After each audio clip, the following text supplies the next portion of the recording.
Buenas, estamos de nuevo aquí porque quisiera subir un vídeo de un tema que es interesante como todos los temas que hay o todas las enseñanzas que hay en la palabra de Dios.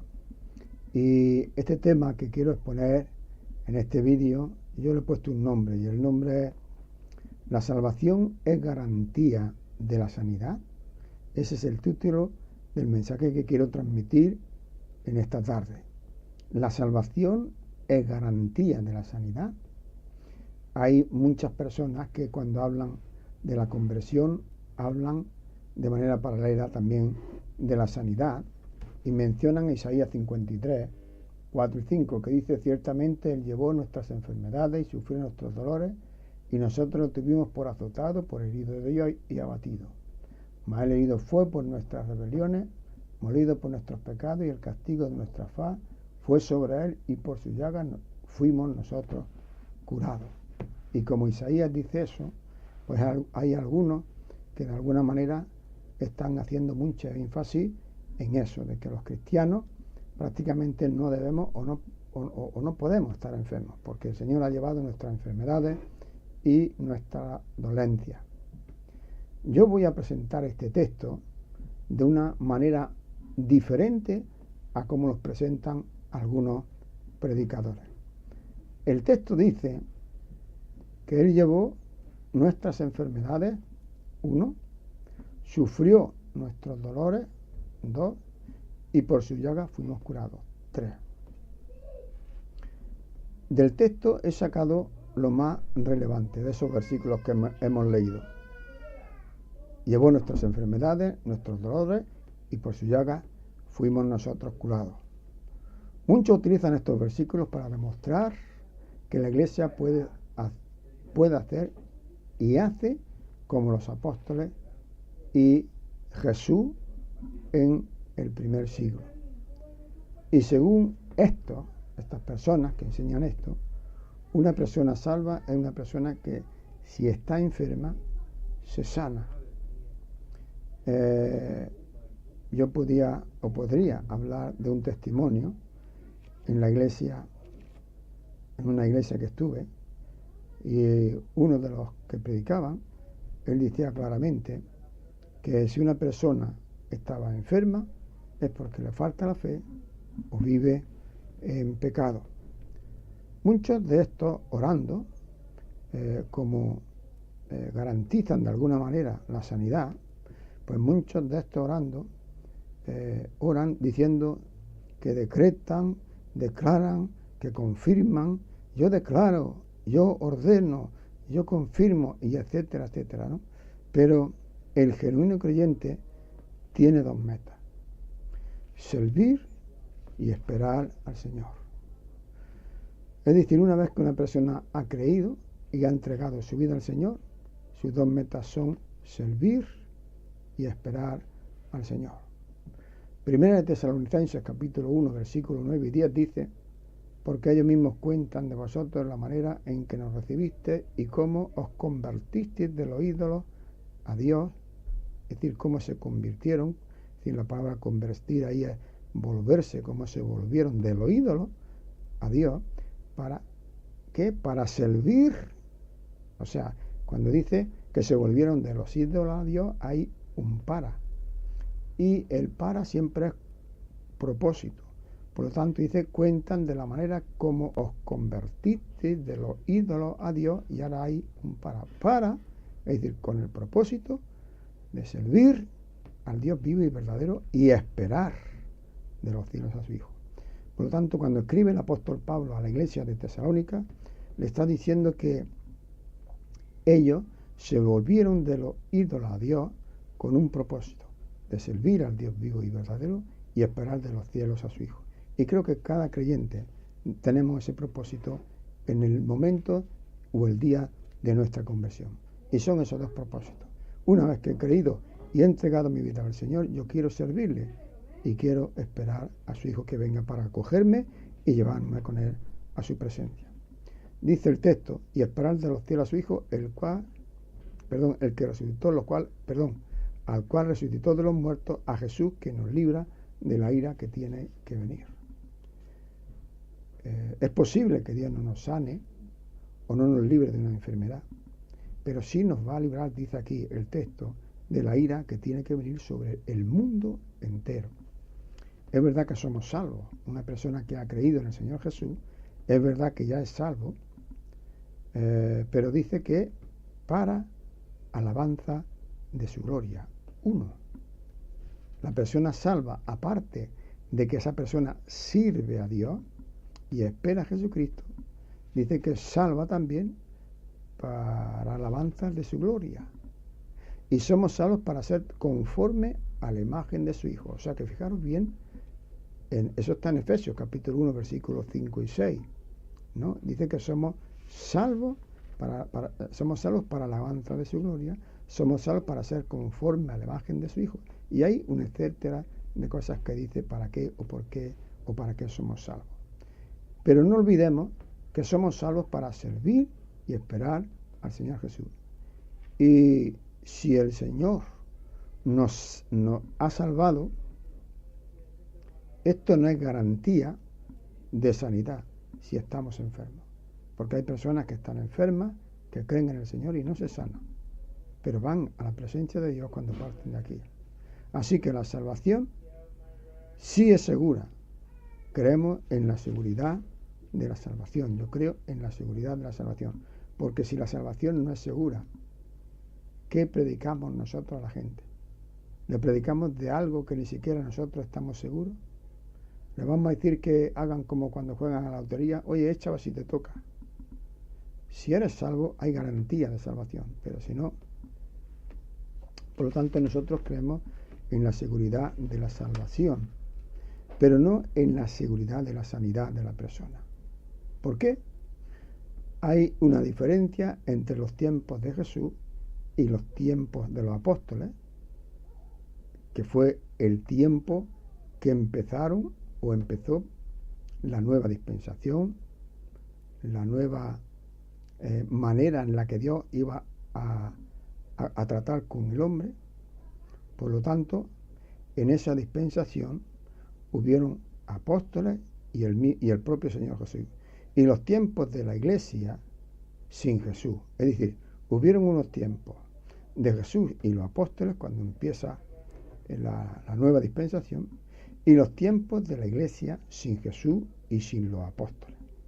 Son dos épocas que, aunque están dentro del mismo periodo de la iglesia, pero son dos épocas diferentes, distintas en un sentido.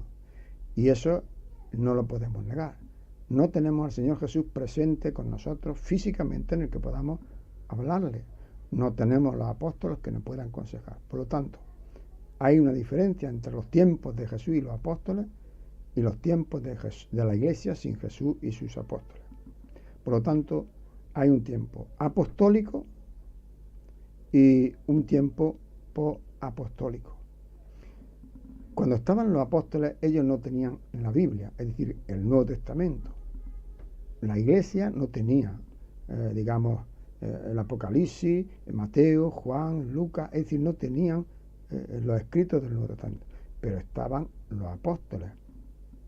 Ahora, nosotros no tenemos los apóstoles, pero tenemos la Biblia, la palabra de Dios, los que ellos escribieron. Ahora, vamos a ver la diferencia. Mateo capítulo 8, versículo 16.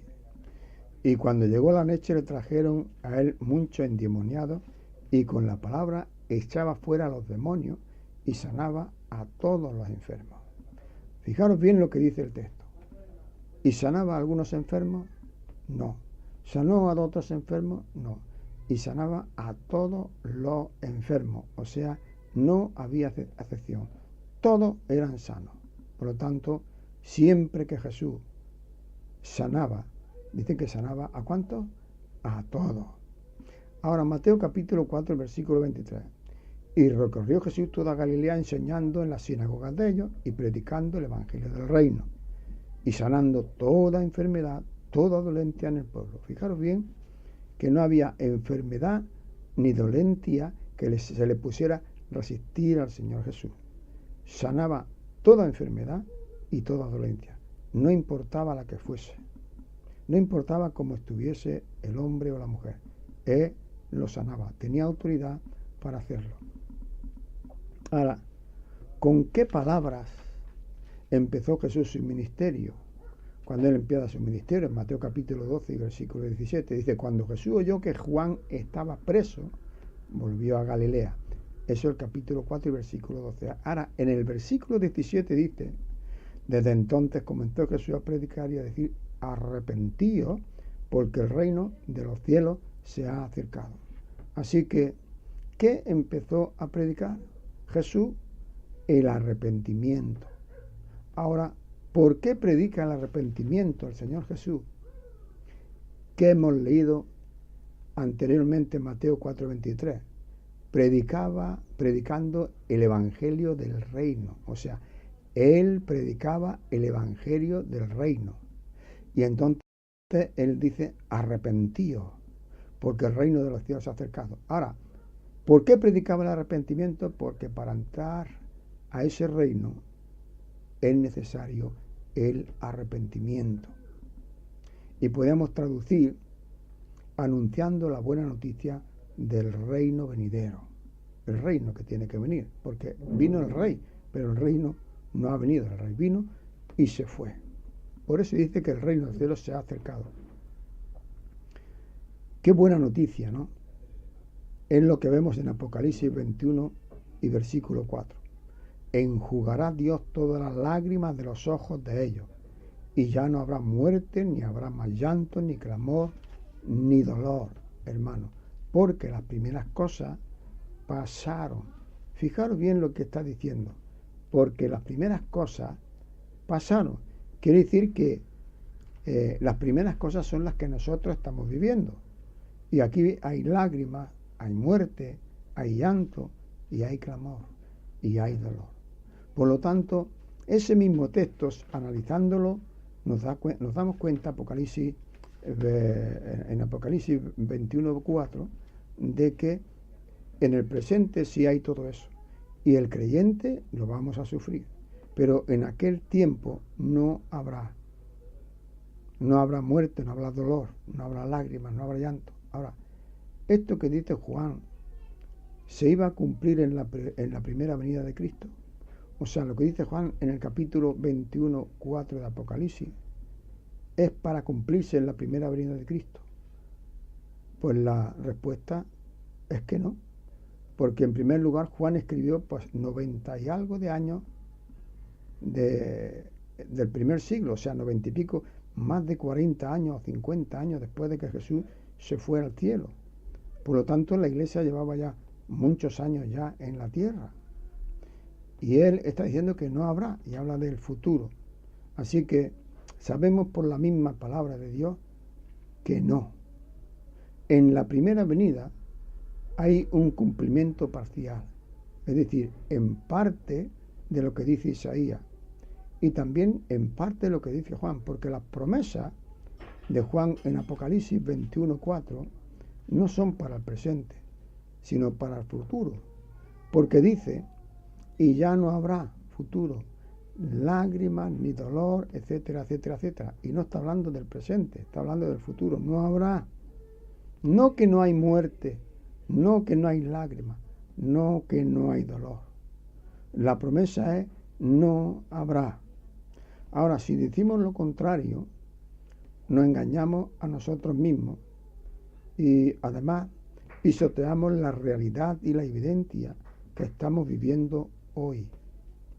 ¿Cuántos enfermos hay?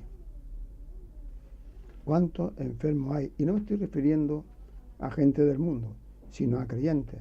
Yo he visto creyentes genuinos, ancianos de las iglesias, pastores, morir de cáncer, de pulmón y de otras cosas terribles. Yo los he visto morir y no han sido sanados, hermanos.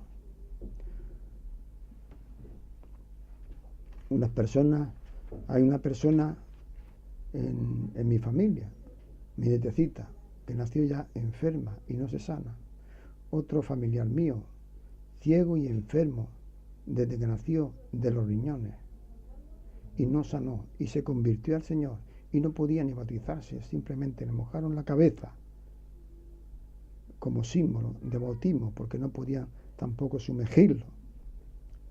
Entre 3 o 4 querían sanarlo en una ocasión a esta persona, porque ya creyó, pidió el bautismo, y fueron 3 o 4 a sanarlo, poniendo sus manos y declarándole y diciéndole que el Señor le iba a dar la vista, que lo iba a sanar. Y le decían que él iba a ver y Jesús lo iba a sanar. Él habló conmigo y me dijo lo que le hicieron y dijo: yo me quiero ir contigo a tu iglesia. Y allí vino y allí murió este familiar mío. Una persona que le hablaron prácticamente casi prometiéndole que el Señor lo iba a sanar. Muchos con su actitud hacen la palabra de Dios mentirosa. Y el nombre de Dios, por la gente del mundo, a veces es blasfemado por estas personas, porque prometen lo que no reciben y luego dicen a ellos que son mentirosos y Dios también es mentira. Entonces, ¿qué pasa con Isaías 53, 4 y 5? Que Él llevó nuestras enfermedades, nuestras dolencias y etcétera. Si la promesa de Isaías 53, 4 y 5 fuera para la iglesia en este tiempo presente o fuera desde el primer siglo, lo primero es que no habría enfermos en la iglesia. Es decir, desde el primer siglo, cuando la gente se convierte ya serían sanos. Segundo, ¿por qué hay hombres de Dios enfermos que no se sanaban? Es decir, ya no digo del presente, porque si hablamos del presente podemos pensar y decir, bueno, es que esa persona igual no es creyente, igual. Pero no hablo ya del presente de personas, sino hablo de las personas del primer siglo, hombres que sabemos por la propia palabra de Dios que eran hombres de Dios. Por ejemplo, en 3 de Juan, dice Juan, cuando escribe a Gayo, y le dice en el versículo 2, dice: quisiera que tuvieras salud como próspera tu alma. Por lo tanto, él tenía el alma próspera, estaba bien delante del Señor, pero la salud la tenía fastidiada. Por lo tanto, Gayo era un hombre enfermo, y era nada más y nada menos el apóstol Juan el que le dice eso. ¿Por qué no lo sanaba? Epafrodito es otro hombre que también en Filipenses capítulo 2 y versículo 27 dice que enfermó y estuvo a punto también de morir y no se sanaba. Luego tenemos también a Timoteo, 1 Timoteo capítulo 5 versículo 23, que le dice el apóstol Pablo a Timoteo: no bebas vino, sino bebe un poquito no bebas agua, sino usa de vino por tu estómago y tus frecuentes enfermedades. Sabemos por la Escritura que Timoteo era un hombre de Dios. Desde la niñez había servido, él era fiel, tanto su madre como su abuela, etc. Y él era un hombre de Dios que Pablo lo había tenido también como servidor suyo. Por lo tanto, según la palabra de Dios, Timoteo era un hombre de Dios y estaba enfermo del estómago. Y el estómago es algo que es fastidioso. Las personas que yo he visto sufrir del estómago son dolores que son tremendos. Pero Timoteo no solamente estaba enfermo del estómago, dice que usara de un poco de vino por tu estómago y tus frecuentes enfermedades, y ahí habla en plural. Por lo tanto, no solamente tenía la enfermedad del estómago, sino que también tenía diferentes o frecuentes enfermedades. Pablo también dice que había enfermado y que él había rogado al Señor y que el Señor le dijo: bástate en mi gracia, es decir, que no te sano, Pablo, porque no quiero. Y el apóstol Pablo seguramente que murió con esas enfermedades. Trofimo, otro hombre que estaba enfermo, 2 de Timoteo, capítulo 4 y versículo 20, dice: a Trofimo lo dejé enfermo en Mileto. O sea, un apóstol Pablo que hacía tantas señales y prodigios, sin embargo, ahora llega a Trofimo y dice que lo deja enfermo en Mileto. ¿Por qué no lo sana? Si Isaías dice que él llevó nuestras enfermedades y dolencias. Y hay otros enfermos que Pablo no da nombres. Cuando tú lees 2 de Corintios, capítulo 11, versículo 29, el mismo apóstol Pablo dice: ¿quién enferma y yo no enfermo? Por lo tanto, fijaros bien, queridos hermanos, la lista que tenemos. Tenemos a Gayo enfermo, tenemos a Trofimo enfermo, tenemos a Timoteo enfermo, tenemos a Pablo enfermo, tenemos a Epafrodito enfermo, y dice el apóstol Pablo que también hay algunos enfermos que no da nombre. Dice, ¿quién en Corintios? Dice, ¿quién enferma? Y yo no enfermo. Ahora la pregunta es la siguiente. ¿Dónde está la promesa que dice Isaías que Él llevó nuestras enfermedades y dolencias para estos hombres de Dios? ¿Dónde está la promesa de Isaías? Es decir, si se interpreta de la manera que se está interpretando en algunos lugares, de que se ora para que sean sanos, porque Él ha llevado nuestras enfermedades y nuestras dolencias, de tal manera que como exigiéndole a Dios que lo haga, la pregunta es, ¿dónde está la promesa que dice Isaías que Él llevó nuestras enfermedades y dolencias para estos hombres de Dios? Y hago una pregunta. ¿Acaso estos hombres que yo he anunciado o que anuncian la palabra de Dios no eran dignos de la promesa? ¿No eran dignos de sanidad? ¿Acaso no eran hombres de Dios? ¿Por qué sanó Jesús a los apóstoles si la promesa de Isaías no era para este tiempo? Fijaros bien, ¿eh? ¿Por qué sanó Jesús a los apóstoles si la promesa de Isaías no era para este tiempo? Los milagros y sanidades, hermanos, Jesús dijo por qué las hacía. Porque Dios les dio ese don y esa gracia a los apóstoles de sanar. Los milagros y sanidades, Jesús dijo por qué las dio. Juan 4:48 dice, entonces Jesús les dijo, si no viereis señales y prodigios, no creeríais. Ahí tenemos un motivo por qué hace los milagros. Dice, para que creyeran. Si no vierais señales y prodigios, no creeréis. Por lo tanto, Jesús da una señal el por qué hace esos milagros y prodigios. Ahora, ahí tenemos un motivo. Ahora, otro motivo. Marcos 16:20. Y ellos saliendo predicaron en todas partes, ayudándole al Señor y confirmando la palabra con las señales que le seguían. Amén. O sea, otro motivo es para confirmar la palabra. Ellos estaban metidos en una enseñanza en cuanto a la ley y para entrar en otras enseñanzas nuevas, naturalmente tenían que haber pruebas y evidencias de que lo que ellos decían era verdad. Y por lo tanto era para evidenciar sus palabras, que sus palabras eran verdaderas. Por lo tanto, los milagros y las señales que Dios les dio para que que Dios les dio para que hicieran, el motivo es para confirmar la palabra que ellos decían. Ahora, 2 Corintios capítulo 12, versículos 11 y 12. Porque nada he sido menos que aquellos grandes apóstoles. Esto lo dice el apóstol Pablo. Aunque nada soy, con todo, las señales de apóstol han sido hechas entre vosotros en toda paciencia por señales, prodigios y milagros. Por lo tanto, aquí tenemos otro motivo por qué hacen los milagros. Y dice el mismo apóstol Pablo que son señales de apóstol. O sea, una señal para confirmar el apostolado, porque ya que algunos decían que Pablo no era apóstol. Así que las sanidades y milagros que hacían eran, 1, para que creyeran, 2, para confirmar la palabra, 3, para confirmar el apostolado. Y Jesús, con los milagros, vino manifestando los principios del reino. ¿De qué reino? Del reino que se estaba anunciando. El reino de los cielos se ha acercado. El reino de los cielos está entre vosotros. Y ahí aparece muchas veces, sobre todo en Mateo, aparece la palabra del reino, ¿no? Por lo tanto, Jesús, con los milagros, vino manifestando los principios del reino, lo que va a haber en el reino. Es decir, lo que habrá en ese reino que Él establecerá. No habrá leproso. Por eso limpió a los leprosos. No habrá ciegos. Por eso dio vista a los ciegos. No habrá sordos. Por eso abrió el oído de los sordos. No habrá mudos. Por eso soltó la lengua de los mudos. No habrá enfermedades ni dolencias. Por eso sanaba toda enfermedad y toda dolencia. Como dijo Isaías, no habrá muerte.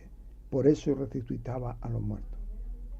Jesús todo lo hacía manifestando los principios del reino, pero no un reino del primer siglo, ni de ahora presente que estamos viviendo tú y yo, sino un reino futuro, cuando Él tome todo dominio, poder y autoridad, pero de manera activa, que quite los gobiernos de este mundo. Jesús nos dio, un botón de muestra de lo que será en su reino. Pero ahora Jesús ha dicho, en el mundo tendréis aflicción. Por lo tanto, Jesús lo dijo, en el mundo tendréis aflicción. Podemos estar en el paro, podemos estar enfermos y vamos a morir. Y Salomón, fijaros bien, ve esta realidad unos 900 años antes de Cristo. Y él dice, Salomón, todo es vanidad y aflicción de espíritu. Jesús sanó a todos. Los 12 sanaban a todos. Los 70 sanaban a todos. Es decir, que hubieron tres cuerpos, por decir, tres grupos en ese sentido. Era Jesús, sanó a todos. Jesús le dio autoridad a los 12 y sanaban a todos. Y los 70 que luego fueron enviados también, sanaban a todos. Lucas capítulo 9, versículo 6. Y saliendo pasaban por todas las aldeas, anunciando el Evangelio y sanando por todas partes. Así que tenemos Isaías 53, 4 y 5, que es el texto que hemos leído. Y Él llevó nuestras enfermedades, nuestras dolencias, etc. Tenemos Apocalipsis capítulo 21, versículo 4. Y ya no habrá ni muerte, ni dolores, etc., ¿no? Pero también tenemos entre Isaías, 700 años antes de Cristo, y Juan, casi 100 años después de Cristo. Entre los dos tenemos otro escrito, y es el libro de Mateo, capítulo 8, versículos 16 y 17, que dice: cuando llegó la noche, trajeron a él mucho endemoniado, y con la mano echaba fuera a los demonios y sanó a todos los enfermos. Versículo 17. Tenemos otro para. Dice que sanó a todos los enfermos, y en el versículo 17 aparece otro para. Para, y dijimos que para es con el propósito, para que se cumpliese lo dicho por el profeta Isaías. Fijaros bien que anuncia precisamente a Isaías, cuando dijo, él mismo tomó nuestras enfermedades y llevó nuestras dolencias, etc. Es decir, lo que hemos leído de Isaías 53, 4 y 5. Por lo tanto, el mismo apóstol Pedro está diciendo que lo que hacía Jesús era lo que estaba escrito en Isaías. Por lo tanto, utiliza la referencia cruzada de Isaías 53, 4 y 5. Ahora, ¿cómo podemos entender esto? ¿Cómo podemos entender esto? Mirad, Isaías dijo en el pasado lo que Juan vio en el futuro. Es la manera que podemos entender esos textos. Porque ya hemos dicho que hubieron muchas personas enfermas, que eran hombres de Dios, y no se sanaron. ¿Acaso no fueron dignos de la promesa de sanidad?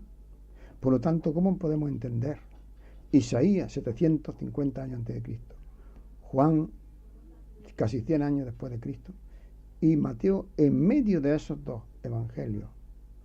Por lo tanto, para entender eso, Isaías dijo en el pasado lo que Juan vio en el futuro. Por lo tanto, lo que Juan vio en el futuro es lo que predijo Isaías.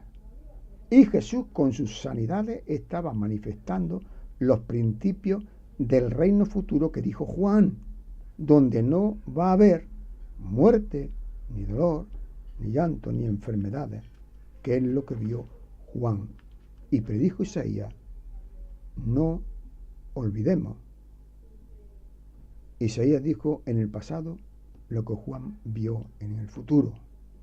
Y Jesús estaba manifestando con sus milagros las primicias del reino, donde no habrá ni lágrimas, ni dolor. Y esto lo dijo Isaías y lo dijo Juan. Y Jesús dijo en su oración: venga tu reino. Voy a hacer una pregunta. ¿Por qué había en el tiempo de los apóstoles tantos hombres de Dios enfermos? ¿Por qué había en el tiempo de los apóstoles hombres de Dios o tantos hombres de Dios enfermos? Creo que la respuesta es porque la profecía de Isaías y la promesa de Juan no es ni para el primer siglo ni para ahora, sino para cuando Él venga a establecer su reino, donde ya no habrá todo lo que predijo Isaías. Por lo tanto, la salvación no es garantía de la sanidad hoy. Ahora, si cerramos esta predicación así, sería como una silla solo con 3 patas. ¿Dios puede sanar hoy? Esa sería otra pregunta. La respuesta la tenemos en la Biblia. No es el mismo método de buscar a Pedro o a algún otro que tuviera el don para sanar toda enfermedad y toda dolencia, porque no tenemos a Pedro ni tenemos a ninguno de esos, como les pasó a los creyentes de Lida, que lo vamos a ver ahora, en el libro de los Hechos, en el capítulo 9. Es decir, que los creyentes de aquella época buscaban a Pedro y a Juan y buscaban a otros para sanarlos. Por ejemplo, en Hechos capítulo 9, versículo 32. Aconteció que Pedro, visitando a todos, vino también a los santos que había en Lida. Por lo tanto, había santos, y los santos son los creyentes, los que forman parte de la iglesia. Por lo tanto, allí había creyentes. Dice que vino a los santos de Lida y halló allí a uno que se llamaba Eneas, que hacía 8 años que estaba en cama puesto, pues era paralítico. Y la pregunta es, ¿cómo que los santos no lo sanaban? No oraban y se sanaba, ¿no? Y le dijo Pedro, Eneas, Jesucristo te sana, levántate y haz tu cama. Y enseguida se levantó. Y le vinieron todos los que habían en Lida y en Serón, los cuales se convirtieron al Señor. Entonces, al ver el milagro que hizo, muchos de allí se convirtieron. Es decir, que a lo mejor por la predicación de los santos de allí, de los creyentes, no se convertían. Sin embargo, luego por la señal que hizo, estos se convirtieron. Por lo tanto, tuvieron que llamar o tuvo que pasar Pedro por allí. Pero ahora hay otro caso que es más evidente, más evidente en cuanto a este tema. Es decir, cuando hay creyentes en aquella época que estaban enfermos, ¿qué es lo que hacían? Pues mirad ahora en el versículo 36 del capítulo 9 de los Hechos. Había entonces en Jope una discípula llamada Tabita, que traducido quiere decir Dorca. Esta abundaba en buenas obras y en limosnas que hacía. Y aconteció que en aquellos días enfermó y murió. Después de lavada la pusieron en una sala, y como Lida estaba cerca de Jope, los discípulos, oyendo que Pedro estaba allí, y puntualizo y subrayo esto, y dice, y como Lida estaba cerca de Jope, los discípulos, oyendo que Pedro estaba allí, enviaron 2 hombres a rogarle, no tarden en venir a nosotros. Levantándose entonces Pedro fue con ellos, y cuando llegó la llevaron a la sala donde rodeaban todas las viudas, llorando, mostrándole las túnicas y los vestidos que Dorca hacía cuando estaba con ellas. Por lo tanto, allí también había creyentes. Sin embargo, tienen que ir a Pedro, precisamente para que vayan y oren por ella. Entonces, dice el versículo 40, sacándola a todos, Pedro se puso de rodillas y oró, y volviéndose al cuerpo dijo, Tabita, levántate. Y ella abrió los ojos, y al ver a Pedro se incorporó. Y él, dándole la mano, la levantó, y entonces, llamando a los santos, es decir, a los creyentes, y a las viudas, la presentó viva. Esto fue notorio, etcétera, etcétera. Por lo tanto, dice que entonces la presentó viva. Ahora, por lo tanto, vemos que hay creyentes, o había creyentes en algunas partes, y esto seguramente lo harían en otras ocasiones, que no está escrito en la Biblia, pero seguramente yo pienso que lo harían más de en algunas ocasiones, que llamaban a los apóstoles. Los creyentes no iban poniendo y sanaban allí a todo el mundo, ¿no? Hacían como los apóstoles del Señor Jesús. Por lo tanto, no había enfermedad que se le resistiese a los apóstoles al principio. Sin embargo, luego vemos un tiempo de decadencia en cuanto a sanidades, prodigios y milagros. Y llegan a tal punto que el escritor de los Hebreos, cuando escribe los Hebreos, quiere fortalecer la fe y el ánimo a los expatriados, porque el que escribe, los hebreos escribe, digamos, a los expatriados, a los que estaban dispersos, ¿no? Y quiere fortalecer el ánimo de ellos con la señal y prodigio y milagros del pasado. Es decir, que no le habla de señales, no le habla de prodigios y no le habla de milagros del presente, de aquel tiempo, me estoy refiriendo de que escribe la carta, sino que le habla de un pasado para que se fortalecieran su fe en las cosas que habían sucedido en el pasado. Fijaros bien, porque ellos en el presente no veían milagros. Fijaros lo que dice en Hebreos capítulo 2, versículo 1 a 4. Por tanto, es necesario que con más diligencia atendamos las cosas que hemos oído, no sea que nos deslicemos, porque si la palabra dicha por medio de los ángeles fue firme y toda transgresión y desobediencia recibió justa retribución, ¿cómo escaparemos nosotros si descuidamos una salvación tan grande, la cual, habiendo sido anunciada primeramente por el Señor, fijaros bien ahora lo que dice el texto, nos fue confirmada, y habla del pasado, para que estos expatriados, a los que lo escriben los hebreos, refortalecieran la fe. Dice, por el Señor nos fue confirmada por los que oyeron, testificando Dios juntamente con ellos, con señales, prodigios y diversos milagros y repartimiento del Espíritu Santo, etcétera, etcétera. Por lo tanto, nos vemos que el escritor mismo del Hebreo quiere fortalecer la fe de esos expatriados con las señales y prodigios del pasado que hicieron los apóstoles y hicieron el Señor Jesús, para que no se desviaran de la sana doctrina que estaban desviándose prácticamente. Así que los de Lida y Jope fueron a Pedro. ¿Qué hacemos nosotros ahora? Porque ellos iban a Pedro, ellos iban a los apóstoles. ¿Qué podemos hacer nosotros cuando estamos enfermos o tenemos esos problemas? Tenemos un patrón diferente en la Biblia. Tenemos un patrón diferente porque no tenemos apóstoles. Tenemos un nuevo modelo. Ahora, ¿dónde lo vemos? Lo vemos en Santiago capítulo 5 versículo 13. ¿Está alguno entre vosotros afligido? Pues que haga oración. Ya no habla de don. No tienes que tener el don. ¿Está alguno alegre? Cante alabanza. ¿Está alguno entre vosotros? ¿Está alguno enfermo entre vosotros? ¿Qué dice? Este es el nuevo modelo a seguir. Hay un nuevo modelo, no tenemos apóstoles. Dice el texto, ¿está alguno enfermo entre vosotros? Llame a los ancianos de la iglesia y oren por él, ungiéndole con aceite en el nombre del Señor. Esto es la contestación a la pregunta, entonces, ¿qué el Señor sana hoy? El Señor utiliza otro medio. Si estamos enfermos, vamos a hablar a los ancianos, que los ancianos orarán por nosotros, y si es la voluntad del Señor, el Señor nos va a sanar o no nos va a sanar. Así que este es el modelo para la iglesia hoy. En modo jerárquico, la enfermedad, las iglesias creen que es por el pecado, o creemos también.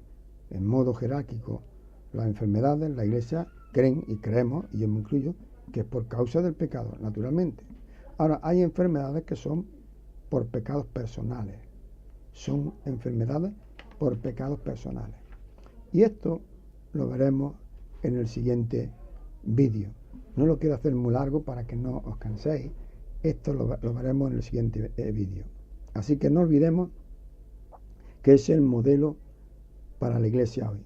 Si está alguno enfermo, llama al anciano de la iglesia para que oren por él. El modo jerárquico, hemos dicho que la enfermedad o las enfermedades, la iglesia creemos que es por causa del pecado. Ahora, hay enfermedades que son por pecados personales, y esa es la que veremos en el próximo vídeo. Enfermedades por causa del pecado.